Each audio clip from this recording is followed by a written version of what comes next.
You are listening to Fika with Vicky on United Public Radio, 107.7 and 105.3 from New Orleans.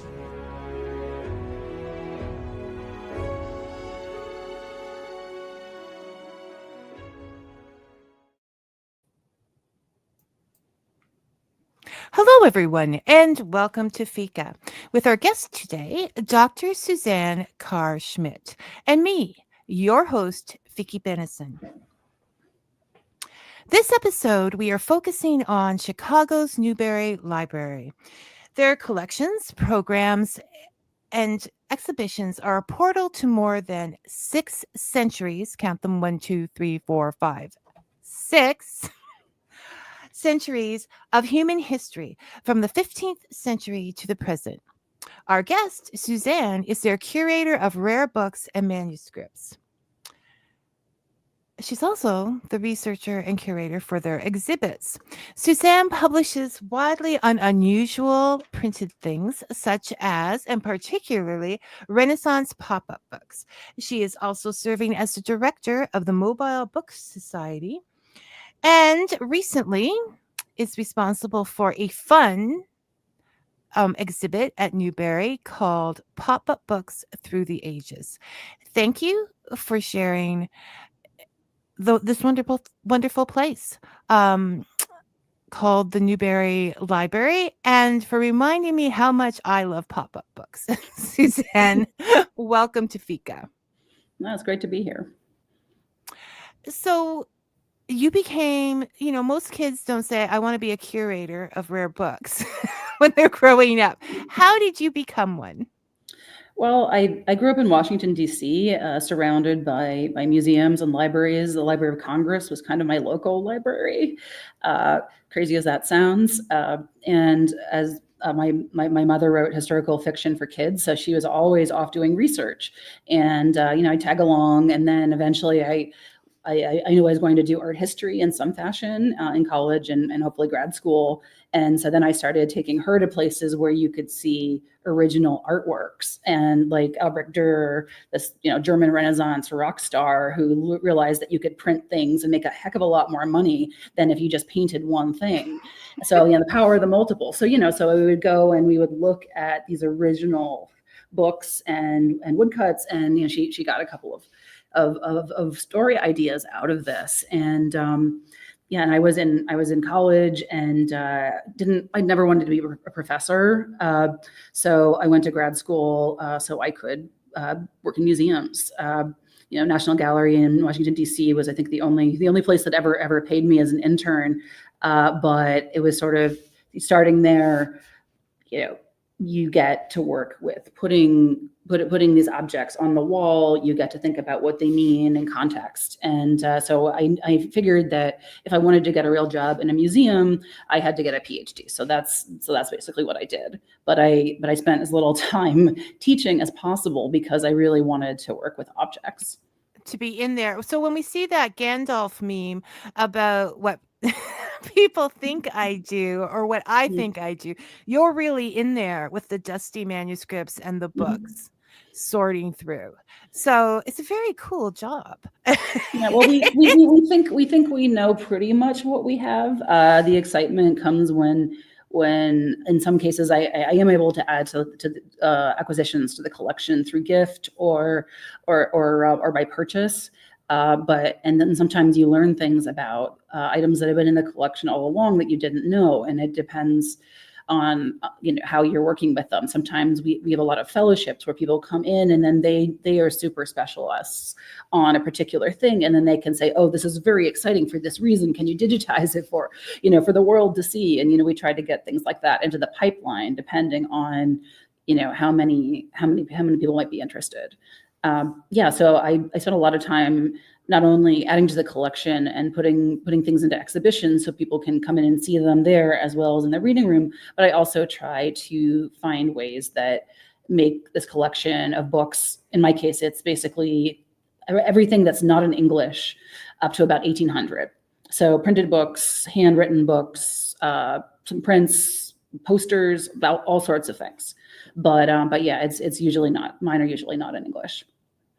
No, but there is one on King Arthur that I saw there. I'm trying to think of what it was called, and I was like, I should put that up, but I didn't get around to it. But there is, and it just shows that you are always learning as you do this job. I mean, there's so much out there. For the curious, it must be wonderful. Oh, it's a magical place for that. Yeah. And so then the Newberry Library was perfect for you because it had the books, the prints, the image, all of those things. Yeah, I mean, I came to Chicago to work at the Art Institute and in the prints and drawings department there, and I had a wonderful time trying to do exhibitions about what people were actually doing with these pieces of paper. So I was more interested in the signs of use and how people got their hands on literally the stuff than I was in necessarily something extremely pristine. So the wonderful thing about the Newberry is that as long as a reader can come in and page through it in our reading room, it's absolutely fine for the collection. It doesn't mean that everything is a fragile wreck. We don't want that either, but it means the real purpose is for people to get in there and at age 14 and up or ninth grade, you can get a reader's card and come in and look at a book of hours. You can look at, a very modern letterpress poetry, a poster, a broadside, all that sort of thing. So we're really very, very open to the public in this wonderful way that I think more people should appreciate. We're pretty well known outside, in Chicago, and then oddly outside of the US. But then there's sort of a gap where there's this little hidden gem, and people, I don't know, we should be a bigger destination for everyone coming through the Midwest. I think you leave with a new idea of what's important about cultural history and how we got to this point of, memes, visual meaning is coming from somewhere. And good. Oh, I think that the hands-on is just so terrific. People do not understand how important that is into pulling somebody into something. Like, I can actually touch this. This was touched by people thousands of years ago, and I can touch it now. It ties us back in time so wonderfully. And yes, you should be the traveled. I'm sitting here going, I don't want to just be, I want to touch, come visit us. Yeah. Get our hands on some books. No, we had a festival for the first time we tried this year called Newberry Fest. Oh. When there were exhibitions, our exhibitions are always free. And so people could come see the exhibits. There were talks by different, by different curators. I talked about Newberry swag, which was an excuse to hand out buttons and temporary tattoos and bookmarks.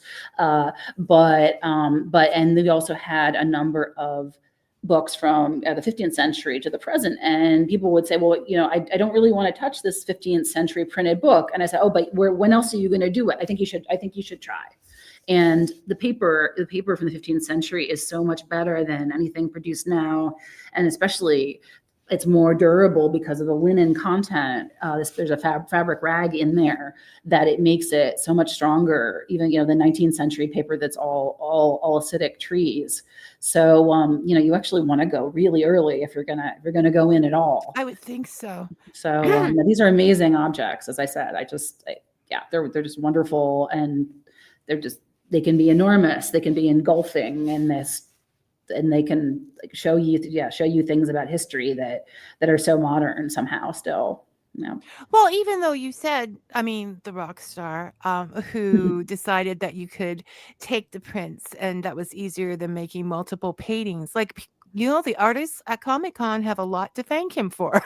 Yeah, no, that's so much going on. Yeah, we're trying to get to Comic-Con this year in Chicago. They would love you. Yeah, no, I want to offer some tours of special things. D&D groups. We're trying to buy maps and manuals from that. A lot of those are handwritten. We've got some wonderful examples, but we're building that part of the collection because we don't want those things. They're very ephemeral. We don't want them to get lost. My colleague Dave Weimer, their map curator, is really interested in that side. And I've been trawling the collection for historical pirate-based material for a couple of years. Based on on a unhealthy viewing habit of the Our Flag Means Death show. I mean, it's Is that unhealthy? Is that unhealthy? There's so many ways that libraries can be relevant, not just to historical moments, but up to the present. Yeah. Did you ever watch Black Sails on I'm Starz? getting to it. Maybe when I have some free time. Yeah. It's amazing. It really is.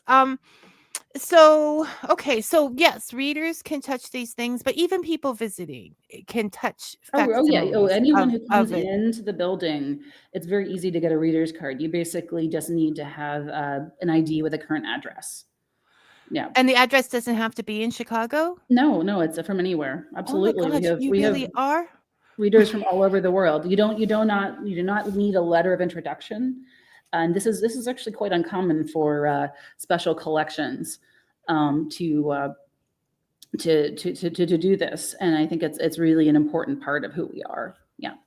No, that right there is open. So Dave would like to know, what is the oldest book in the collection? Do you know? I guess it depends on how you define book. I would say something with in a codex bound between two covers, but there are also scrolls are another option of formatting for that. What's the oldest thing you got? We have a piece circa, I don't know, year zero-ish of the Iliad. That's on papyrus. That you can't actually touch because it's covered in plexi, so it doesn't shred further. But that's one of the few exceptions. Yeah, I'm getting chills. Yeah, it's beautiful as an object as well. We don't have a whole lot of material that's that early. We have some cuneiform tablets, but I'm not sure if they're as old as they seem. So there's some things where we don't necessarily have the specialization. So there's still questions, and we need researchers to come and talk to us about them. Yeah. So we've got the history that's there that is so exciting and reaches out to us with our modern passions and curiosities, our gaming, our art, our print. Very briefly, how did this whole amazing place get started? Oh, that's a fun story. So I don't know, so much unfortunately in the 19th century happened with businessmen running rampant across the Midwest. Tail end of westward expansion, railroads, real estate, and Walter Newberry was a businessman in a number of different fields, and he had two daughters who he educated apparently as he thought too well. And he sort of despaired at them ever marrying and producing grandchildren. So he basically put in his will that if there were no grandkids, half of his estate would go to Chicago to build a library. And since there was already the Chicago Public Library, a version of it, that it ended up being a more specific research type of library. And the weirdest part about this is that he actually died at sea. He was going to visit his family in France, and he was well known enough that he wasn't buried. He wasn't buried, overboard, but they preserved him in a rum barrel. And so they figured he was good for it. And so, but they took a little bit of the rum out to make room, I assume. But then they gave him to the family in France. Then they brought him back and decanted him, I believe, and then buried him properly in Graceland Cemetery in Illinois. But yeah, and this was all well before the Chicago fire, so we don't actually know what his library, his sort of gentleman's library, would have been like, because that burned down in the fire. And so we'd never had his books to start the collection. But we had the money, and we have a number of portraits, family portraits that we can see him. I think he's also in a sort of bronze bust on the staircase, and he occasionally gets a top hat for holidays. He's currently very festive, but he has a staff party tonight. But yeah, so we do, and we have some of Julia, the sort of feistier one of the daughters, her diary, in which she has a list of books she loves and people she hates, I think, was something along those lines. So she never, I guess she was a little, she was pretty picky.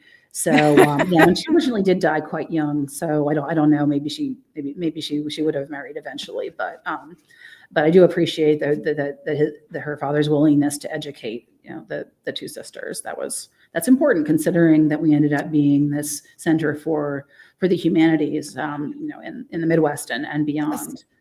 So he had that heart. He had that heart for study, and that everybody should learn. A bit, and enough. Yeah.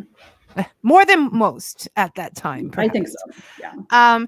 So moving along, this is sort of the mission, is to get out there and encourage people to research, give them that resource open to everyone equally, taking in history that may not be as open in other facilities, marginalized, hidden.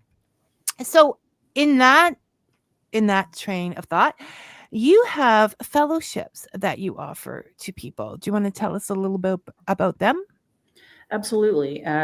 Most of them are for people who either have a PhD or are academics, and can take a sabbatical year, or just a month over the summer. Also, students who are working towards completing that work. So there's a bit of a bias towards people in academia and in fields where there's a lot of work done on the humanities, languages, history, law, all sorts of things like that. But we are actually building, excitingly, a number of short-term fellowships where you don't have to have all of those credentials.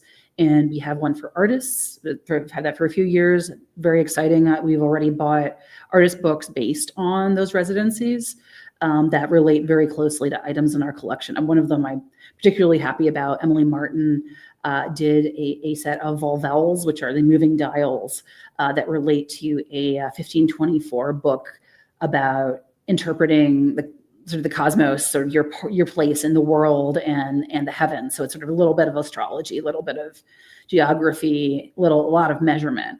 But she basically updated some of these moving parts so that they respond to real world concerns of today. And so that's I think a part of our collection now. Just about a year later, we were able to buy one of those from her. So that was wonderful. And she was actually on site during my pop-up book show. So we really, really enjoyed that. She was really, really game. She made, we have this festival called the Edible Book Festival that shows up in a couple of libraries across the country, less so since the pandemic, but where people try to recreate either famous books or books in our collection as food. And there's sort of attempts to make them as silly as possible. And she made tortilla-based volvels that matched the 1524 book, which was just wonderful. I mean, why not have astronomy via snacks? I mean, why not? So that was kind of a great way to bring the community into her research and her artistic process. So yeah, I'm really very fond of that artist fellowship. But we also have ones for writers of all types. I think there's some preference to people thinking about questions of justice and in modern life. And then we just have a new one that no one has had the chance to use yet. That's in collaboration with the Bruseum in Chicago, which is this group working on creating a museum about beer and beer history. And so this is specifically for people with MAs or more who BIPOC scholars, people of color, and we're just trying to get them to come to use our resources, and they'll be able to, whoever gets it this year will be able to do it for a month. It'll be a few $1,000s for the residency, and yeah, we'll see what they can make out of the time here. I mean, I've already worked with the Bruseum crew. They do a lot of collaborations with small breweries in Chicago, and unfortunately, when we did it, it was right before the pandemic. So we had a Renaissance invention themed beer for an exhibition about that. But then the pandemic came, so nobody really had it. But maybe we can bring it back. But I think, yes. But this is to say that historical collections of all times really can lend themselves to this sort of research, especially if we get to sample it. It was a delicious saison with grape must from Sketchbook Brewing, which is in sort of in Evanston and Skokie, near Chicago now.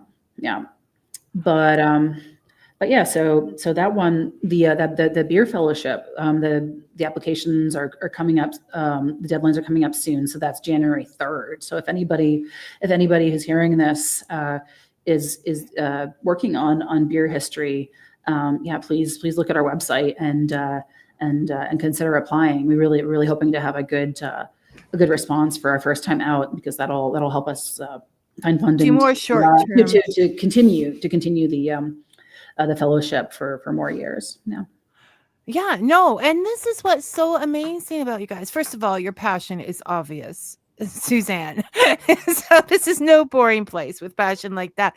But yes, you expect that the fellowships would go to academics, but you're reaching beyond that. And that takes time. You're reaching out to everybody and showing this is not just, for this. This is for fun.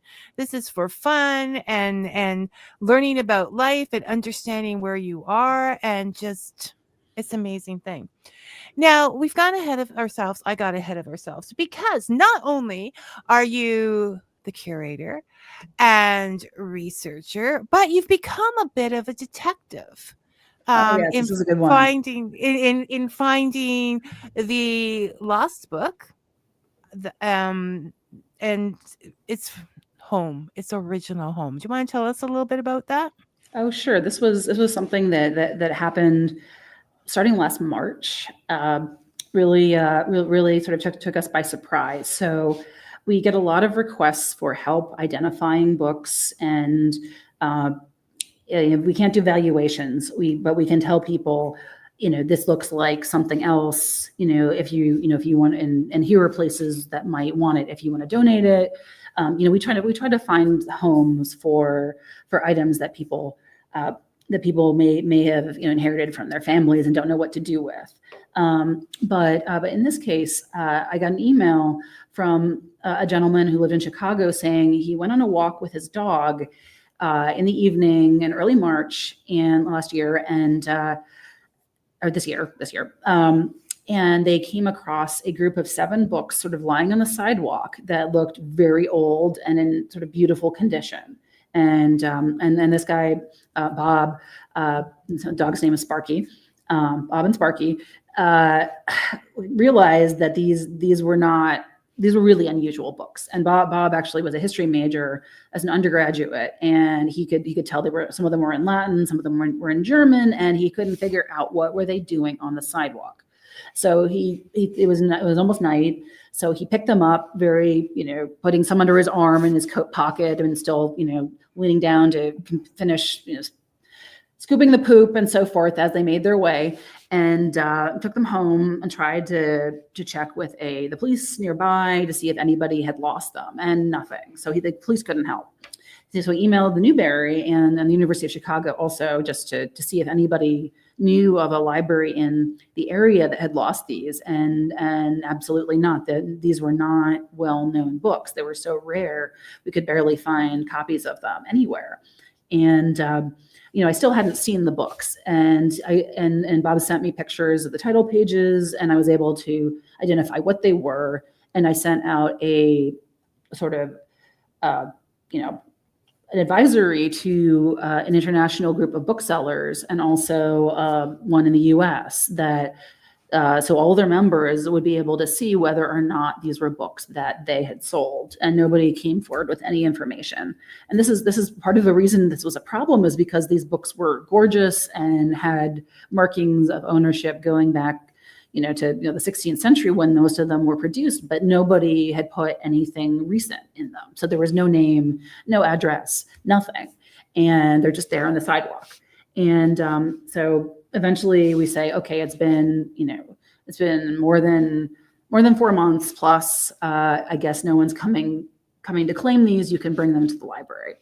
And we did, and it turned out one of them had 3 books in it, not one. as was something that was done at the time. And one of the more important books in that volume ended up being sort of the way that I cracked the case, because when I was writing up an article about it for our magazine, I was sort of searching around trying to make sure that I was interpreting the book the right way. And the accents are very, very fussy in this period. Nobody's, they're not spelled the same way all the time. So the words. So I was looking for other copies of it again, and suddenly I get that exact binding on a dealer's website, and the dealer is in Vienna. And I've bought books from that group before, Antiquariat and Libris, and I knew they were very, very good booksellers. They're amazing things. And I emailed them and I said, well, can you put me in touch with the owner of this, because I think I have his books, and you think you sold it to him. And they told me how to get in contact. And I think just a few days later, we managed to get this lovely 88-year-old man, his name's Marvin, to come in and pick up his books, which he had apparently been taking some archival boxes that were empty and old out to the trash, and maybe took too many boxes and dropped this one, luckily, because if he put it in the trash with the other ones, they'd be gone. It would be gone. Yeah, so it actually was very lucky that they didn't stay out overnight to get damp. They didn't get put in the dumpster. And so we brought him into the library and showed him, give him a nice tour behind the scenes. Looked at some other books that were related to some of his interests, and then at the end, when we were I was trying to talk him in to go to get a reader's card downstairs, he said, "Oh, by the way, do you want these two?" Which I was not expecting in the least, because in my mind, okay, once I identified who owned them, he owned them. There was no question they had to go back. And this is what libraries have to be very careful of, that the provenance is on the up and up, because we don't want to have to argue that we're the owners if we know that that's not true.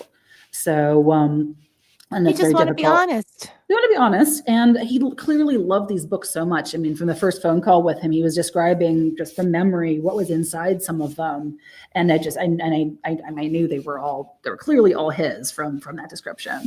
So it's just lovely. And the two that he gave us one of them was my absolute favorite of the group, with some really, really funky woodcut borders. Both of them are about the reformer Martin Luther, who was kind of a hot topic and around in the mid 16th century when they were fighting Catholicism. And one of the books was pro Luther, sort of in his own words in German. That was the beautifully illustrated one. And then the other was Latin anti-Luther. So it would also showed you in this just two books from the 16th century, people fighting each other on the ideas of what the future should hold and who should be leading the charge on this. So it really, and there was a lot of annotations in terms of who was using the books too. So they were clearly very well read, a lot of the books in this collection. So it was just wonderful to see that who they really belong to, because they absolutely were chosen with care. And if you want to see pictures of the books, if you want to hear the story again, reading Suzanne's words instead of listening to them, they are in her blog on the November 19th blog on the website that keeps floating around here. But if you just put in, if you just go to your browser and put in the Newberry Library, their website will pop up. Yeah, you can probably search for sort of lost and found books. Yeah.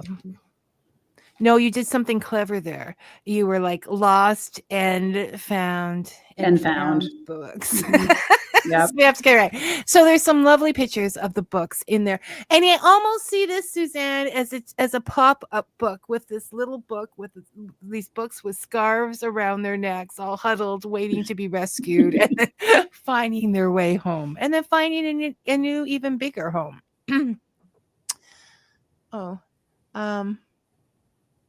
So these were all Robin, relatively small books, but I'm happy to talk about I'm not sure which oversized or giant books. Do you mean something like the Audubon Birds of America book, maybe? Oh yes, those Yeah, so sort of the double big one. elephant folio. Okay, for Well, those that's that sort of can't see, Robin was just asking about the oversized or giant books from the 18th century. Is there any in the Newberry collection? And Suzanne? some, yes. I've actually been doing a little work lately on one of our earliest collectors, a guy named Henry Probasco, who we bought his entire collection in 1890 before we had anywhere to put it. We didn't have a building, and he had a set of the Audubon Birds of America, which is something like 60 centimeters tall and it's basically life-size birds. Basically, was the idea. And because the Newberry focused on the humanities, it actually either gave away or sold this book in also in the 19th century, quite early in its career. So I think if you want to go see that copy, you have to go to the University of Chicago now, because it went to the John Curator Library of the History of Science and Medicine first, and that was eventually became part of the University of Chicago. So yeah, these books move around, but the same collector had a couple of other Audubons. One is the sort of quadrupeds, so four-legged mammals, which have very, very large colored plates too. So that's a pretty big one as well. He also was very obsessed, seemingly, with gardens. So there's a whole book called The Temple of Flora that's entirely multicolored, printed versions, sort of close-ups of plants in this sort of pre-O'Keefe kind of close-up way that's really, really interesting. And so it's all hand-colored and extremely shiny. And he also went bankrupt from it. So it was very expensive to put together. But it does sound beautiful. It's very beautiful, absolutely. And again, yes, scale really, really does a lot. The purpose, the part of the question was, what's the purpose of some of these books? Sometimes, I mean, there's claims on classification, showing different types of birds, different types of plants. But I mean, I think at the end of the day, there's also just the beauty of the scale, and there's a little bit of a coffee table book aspect to them as well. Just a little bit. Yeah, you can just sit there and look at the pictures and dream that, I mean, we sometimes forget the illustrations, but children's picture books have always been. Okay, we'll take one more question now from Dave. What are some of the most controversial books in the collection? Oh, well, we do transcription sort of events online. A few years ago, we put our Book of Magical Charms up for people to help transcribe, and that's a handwritten sort of album or commonplace book of different sort of witchcrafty, magical snippets and recipes. And in the process, we were able to identify the sort of British lawyer who wrote it, or sort of consolidated it from his own library in the 17th century. But yeah, no, it's something we've had people create music to go with, because a lot of it was in English, and it gives you recipes for, I don't know, curing all sorts of diseases, but with very, very unusual ingredients. So it sort of feels like it's doing something. Maybe it shouldn't. They're interesting diagrams in it as well. And it was very sort of mysterious for a number of years before we figured out who the author was. But I'm thrilled that we were able to put a name to it. There's still some people. There's still some researchers who think it's doesn't belong to that particular owner, but and they have reasons why, but I think it's so the controversy is in the authenticity, not a everybody. A little bit. It's definitely 17th century. I guess it's just a question of, is there, just how dangerous is it to transcribe this and read it aloud as well? Oh, okay. We don't want to summon anything that we're not prepared to deal with. Exactly. I mean, that's fine if you're prepared, but we don't want to. You gotta be ready. Don't try this at home, kids. Basically. Yeah. Tamara says hi. Hi, Tamara. Thanks for listening to us, watching us. I want to see. Is that book online? It The is Book of actually, Magical. yeah. If you look up Book of Magical Charms, that one is digitized. Okay. Yeah, I we should need to. actually. Yeah, I should mention. I don't know how many old map fans are listening, That's right. That's right. but Mhm. we've wonderfully just put a collection of several hundred European maps from I think about 1700 and earlier online. A lot of it's hand colored. Some of it's very rare. There's nowhere else you can see this material. Lots and lots of sea monsters. If you like sea monsters, those make excellent temporary tattoos or real ones. We've had a lot of people make actual tattoos from our collection, which I love to see, even if I'm too chicken to actually get one myself so far. Heard. But there's still time.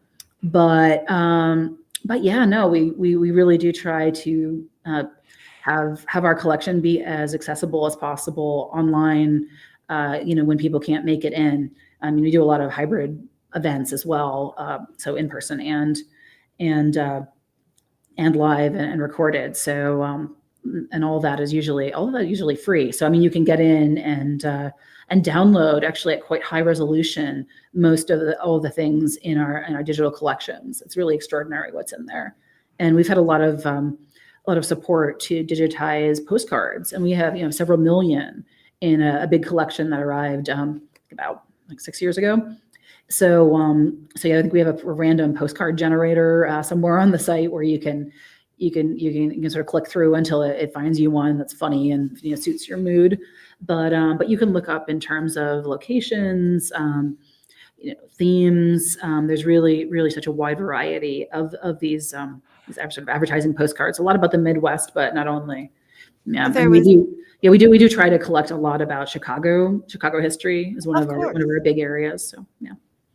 A lot about the suffragettes. I had a great time reading those postcards. I was going to share one on Facebook. Not everybody appreciates my sense of humor, but there were some good ones in there and other political. Yeah, there are some very off-color actually postcards because it's a snippet of time. Right. Yeah, you're definitely that's the thing. We're actually that's something the library tries very hard to do is not Baudelarizing content, but making people aware that it's not our current approach to things. It's not our view, but we don't want to censor it. So where the world was at that time. How Yeah. are we going to see how far we've come? How are we going to see how far we're going to go? How can we understand anything else in that era, the books or anything, if we don't understand? It's not saying it was right.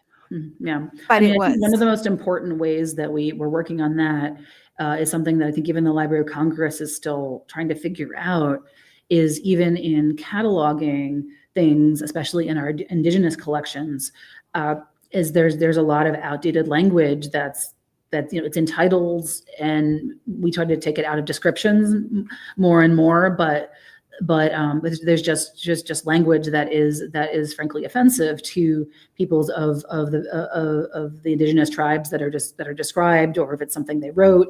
So we try to have discussions with basically stakeholders in this material and try to make sure that we're describing things in a way that is not only findable, discoverable, but is also going to sit well with those communities. So that's an ongoing discussion. It's not going to be perfect, and then a lot of the language stays connected to the records, but we want people to know, not to perpetuate it. So if they're working with our records for that part of the collection, I think they're learning some of these nuances. And those researchers are coming in to work on it, for instance. And I think that's very important that we're doing that work to clarify, what's historical and what's moving forward. That's like I said earlier, I read a lot of things silently to myself that I would not read out loud, and I am aware that is not the proper way to speak, but it is the way they did speak, and it gives you an idea of how horrible that was. I don't think we can understand the horribleness if we don't understand that it happened in history. It gives us insight. So anyways, more on to fun things. You can send those postcards. The digital There was one postcards, yeah. particularly in the suffragette section I liked that had the man cooking, and it was, I want something that looks good and is useful. So it was turned around and I thought Yeah, and actually one of my favorite acquisitions recently, because I'm working on an exhibition about printing on fabric for 2026, so it's a little ways off, but coming, is actually a Scottish handkerchief that it's supposed to be showing what's going to happen in the 1980s, but is in the 1880s, and what's going to happen if women actually get the vote. And so so it's a big white handkerchief, and it's got a great design of women in the army, in the navy, running the politics. They're on the bench as judges and all these things, and men are basically doing nothing, and maybe taking care of the kids a little bit. And it's sort of, this is going to be so horrible. And of course, I don't know, everyone looks really buxom and friendly and having an excellent time taking care of things. And I don't know, I don't see the problem there. So well, it was just on a side note. That's not what we're discussing, but it shows how much pressure the men were also under, that they should keep their wives in line away from this. Yes, I didn't want to say that, but away from that, so it was really interesting, because postcards, I think, well, they're going extinct now, right? With all the pictures that people are taking in that. I'm not sure that postcards. I don't know. I mean, there's a lot of people who are interested in them historically. They might come back. Yeah, no, because I was saying that is sad, because it does show the times in a non-academic way, just people on the street sharing these slides. So you can share them right off the website, free. There are some lovely Christmas cards and different holiday cards, and just beautiful art on them. They're absolutely beautiful. Okay, so we're all over the place here because it's my fault. I just want to make sure we get some things taken care of while Suzanne is here. So as far as, we have the beer fellowship, and there are some online events as well as the festivals and that. I saw one for December 17th about the German Christmas. You reach out to marginalized groups.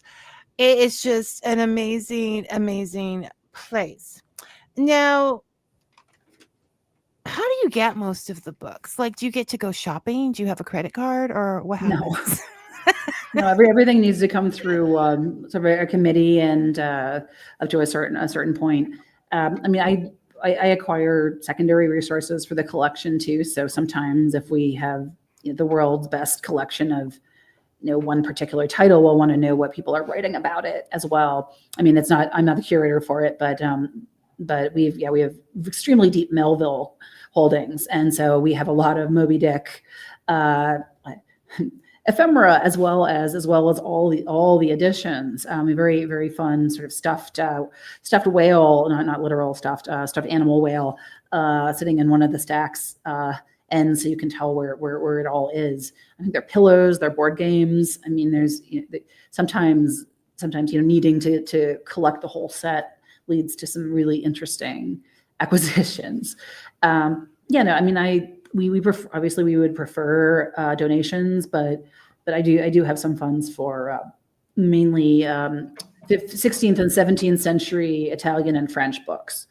That's what you're heading for. That's what is just historically been acquired. I'm always interested in adding other things that we don't have, like German or Netherlandish things. My work on the Renaissance pop-up book actually led to a lot of looking at German anatomical broadsides with flaps and things like that. So we don't really, as I said, we don't really collect history of science. So we're not buying exactly that, but there are monuments of printmaking, like Andreas Vesalius, who's the first really major work with woodcuts to look at the human body with new eyes, basically. I mean, we have that because it's a monument of art and printmaking. So it really depends, and that's something we could never buy now. It's lucky we have it. But they're just they're very expensive. Is it getting harder and harder to find these books, or just harder and harder to afford them? Sometimes it's a question of whether it's something we don't have, but also isn't held in the Midwest.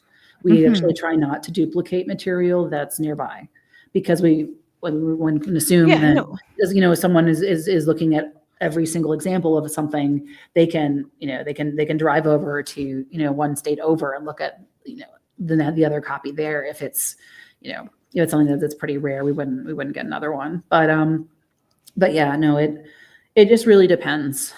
I mean, I sometimes buy things because we're working on an exhibition project, but we also are trying to think more broadly about underrepresented groups in the collection. I mean, I'm more about collecting in Europe than about the Americas, but I'm always interested in books that relate to both, or showing the influence from one way or the other. I was thinking about that. That's a mainstay of our collection. We really have deep holdings there as well. Yeah. So Dave would like to know if you have lots of documents on the Eastland disaster. Yeah. Yeah, I assume that takes place in the Chicago area. I don't know. Yes, in the middle of town on the river, actually. And this was a boat that was being set up for sort of a holiday festival with a particular group of I can't remember if it was factory workers, but it basically was a large group. And when they were sort of being seen off, everyone stood on the same side of the boat, and it capsized right basically at the dock. And it was so unbalanced that they didn't save that many people, unfortunately. The Newberry does have some archival material relating to that disaster. I think if you search if you search on our website, there should be a press release about some of the material that came to us from one of the societies that relates to that. That we did do a small exhibition in conjunction with the Poetry Foundation. Well, was it? No, maybe.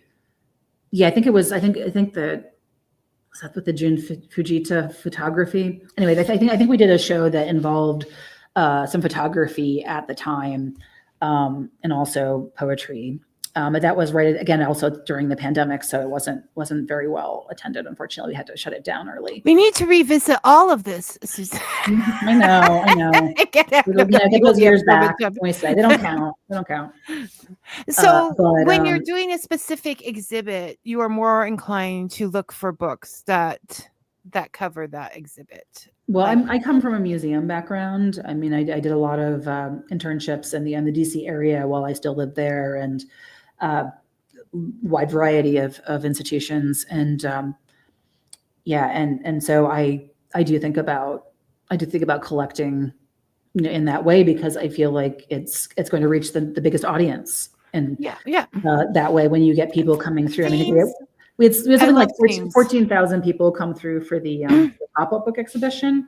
I mean, part of that, though, I think was because we had a giveaway, and I'm going to show people who can see it. Oh yes, I was waiting patiently. Okay, I have one of these in the mail. I have one of these in the mail, people, but that darn old strike is stuck in the mail. All right. So what I'm showing is a sort of a die cut sheet that you can punch out parts that build effectively a little pop-up version of the library, and it has a little book hoarding dragon on one side, and amazing maps, and there's even a little barrel in one of the windows for Walter Newberry. And it shows a lot of different locations in the. Maybe I don't have the most warped sense of humor. Yeah. So, but actually, when I wasn't even the director of the Movable Book Society at this point when we were designing this, but working with the then director Sean Sheehy, who's on here, and then Hannah Batzel, who did the illustrations. Was just amazing. And you can see there's a little dial that turns. It's sort of a piratey landscape on the front. And you open it up and you see the dragon come out at you a little bit, and it kind of builds the building itself. and you get the wings. There's a little park out front, which you can draw more dogs in if you want. And then you get the little astrological and lunar chain to the top with the sun and moon when you turn the dial. And then there's little books that go through on one of the windows. So you actually can see the first folio of Shakespeare in there that we have. There's some medieval manuscripts. Some are on chains, little girdle book, which you'd attach to your belt, and all sorts of fun stuff like that. So it's all things and locations in the library, plus a little bit of fun. So we really enjoyed sharing those with the world. And I think we printed about 16,000 of them in the end. Thank you, National Endowment for the Arts, for deciding the pop-up book is art. But no, because I think Hannah Batzel was particularly well known on TikTok. So we were able to bring in a whole new group of visitors that we wouldn't necessarily have come in otherwise, because they were interested in picking up one of her artworks literally for themselves and for friends. So it was wonderful to sort of branch that out. And since then, this was in 2003, we had a few left over. So we've been using them in workshops. I sent a group of them to a PhD candidate at Yale who was teaching in a women's prison because they couldn't have online resources, and she wanted to teach them about sort of putting together objects relating to the history of science in the early modern world. And this actually worked for them because you didn't need scissors, because you just punch everything out. You just need some glue or tape to put it together. So that was exciting. But we've dispatched them to all 50 states at this point. And I currently I have a photo of one of them in Egypt, which I'm very proud of. That's fun. Yeah, and apparently it was so hot the glue was melting on it, so it barely stayed up. But I'm still waiting. But on the other side, for cold, I'm waiting on a photo of one that I think is currently in Antarctica. So I found a postdoc from the University of Chicago who was going to be stationed there for a few months this winter, and so I'm hoping she'll send me proof that it made it there with her. So I hope when you do eventually get yours, you'll be able to put it together and understand, because there's a lot of detail. And when we were designing it, I didn't even demand a volvel. I didn't ask for there to be a moving part in it. I wanted it to open, and they just sort of gave me a bonus volvel. They decided it needed one, which as the two artists, which I just love that they would say, oh no, it needs to be more complicated. But when we were designing it, there was a question of, well, do you want everything to be illustrated, or do you want just the parts that you're going to see at the end once it's constructed to be illustrated? And of course, we say, oh no, I want everything, because then you have more opportunity to play with items in the collection. So this is one of the most amazing artistic collaborations I've ever been part of, and I just love that it also made people who came to the exhibition think a little bit, because they had to figure out what are the structures that you saw in some of the historical items in the show, which was from the 15th century to the present. How did that translate into this little mini Newberry kit, which you could take home. So I thought that was very successful. Very happy with how it turned out. And I'm very impressed. It makes me very nostalgic, because being a child of the 60s, that's what we had to play with. It reminds me of cutout dolls, and you would make your own advent calendars and just all this stuff with paper that you punched out, and it created cardboard that you punched out, and it created things. So yes, Dave is saying I need one, and I'm like, it's coming, Dave, it's coming. It'll be there eventually. Yes, and when it is, I will show it on the show. Wonderful. Robin says, have you ever x-rayed any of the older books to see if there was anything interesting hidden, or to see its construction? So Let's see, I haven't done that at the Newberry. Let's see. When I was doing my research for my dissertation, I saw a number of books that had was kind of like a fortune telling game in them with sort of dials, and there was an angel on one side and a little Christ child on the other, and it sort of told you where to go in the book. But eventually you needed a set of dice, because even though there was a dial, pretending that this wasn't gambling, you did kind of need to gamble to make the rest of the way through. But I was reading up on these, and a mathematician in the 18th century mentioned there was a copy of this book in a library in, I think, Göttingen in Germany, that had a secret compartment in the binding, which had the dice and some sort of a piece of chalk in it. And I went and I looked at it, and by God, it absolutely, you can open a little flap, and because there it was, book boards at the time literally were wood, you could actually carve out a hole in there and put something in there, as long as you had the interior sort of way to get in there, a little door. Oh, that's even more intrigue. But no, it gets better, because I was looking at a lot of copies of this book. I actually bought one for the Newberry eventually, although it doesn't have that aspect. But there was one in Wolfenbüttel in Germany that I was looking at, and I was sort of looking at the back binding, and it seemed like there was an indentation. There was a depression under the paper pasted down on inside the back cover. And I was sort of, well, this really, really looks like the same shape. And I asked them, I actually had to leave. My research time was up, and I asked the conservation group there over, in relatively problematic German, whether they could open up the book and send me photos if it had that same type of pocket in there. And I was very surprised, but they were willing to do it. And I was right. Unfortunately, it did not have anything left in there. That would have been wonderful. But it definitely had that same construction where you could put the dice and sort of a little marking implement. So that's probably the most interesting sort of hidden thing I've seen. Yeah. Well, I find that exciting, actually, and it would be great in a book. I want to say to all the writers out there, you can't look at this website without coming up with multiple story ideas. Okay, it's impossible. You will get lost in it. I did. There's just shiny thing after shiny thing. So, Suzanne, is there anything we missed that you definitely want to get out there? Well, I think we covered the yes, please come and visit us in person, and don't worry, we'll give you a reader's card part. 9th grade and up, 14 and up, as long as you have a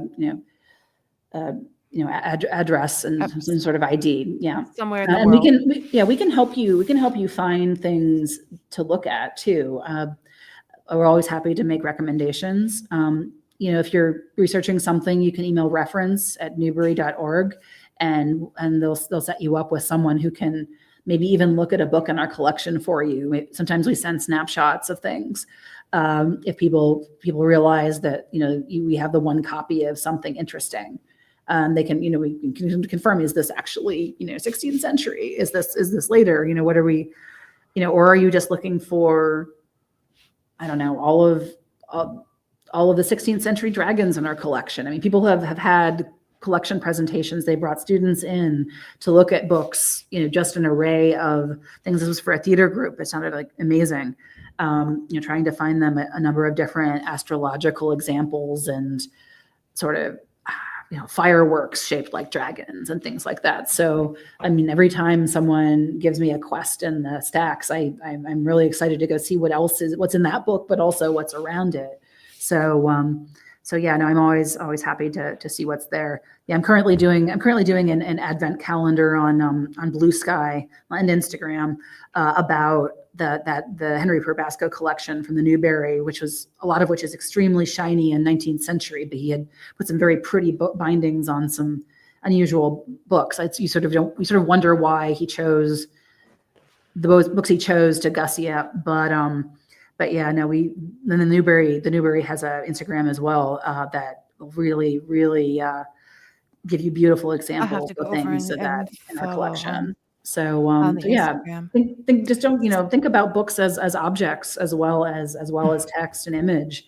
I mean, they really, you learn so much from them. Yeah. That's what they, even if they're fun, even if they're pop up, no Especially if matter they're what fun. century. All books are fun in some way. Yes, Yeah. this is true. So basically, the model is that the Newberry Library is reaching out to with people with this passion, saying, "We'll come to you with your interests, with your research, and let's be friends." Yeah. I like Let's that. be those. They're willing to be his friends. So it was great to have you, Suzanne. If there's any time you want to come back and visit again and get something across, the door is always open. Okay, well, So maybe next time I have an exhibition opening. yes, no, it was a lovely chat. So you take care, and we'll talk soon. Okay, I'll Okay. email you. Thank you so Okay, much. you're welcome. Bye bye. Okay, that was great fun, and I'm so glad I found out about the Newberry. It's just an amazing place.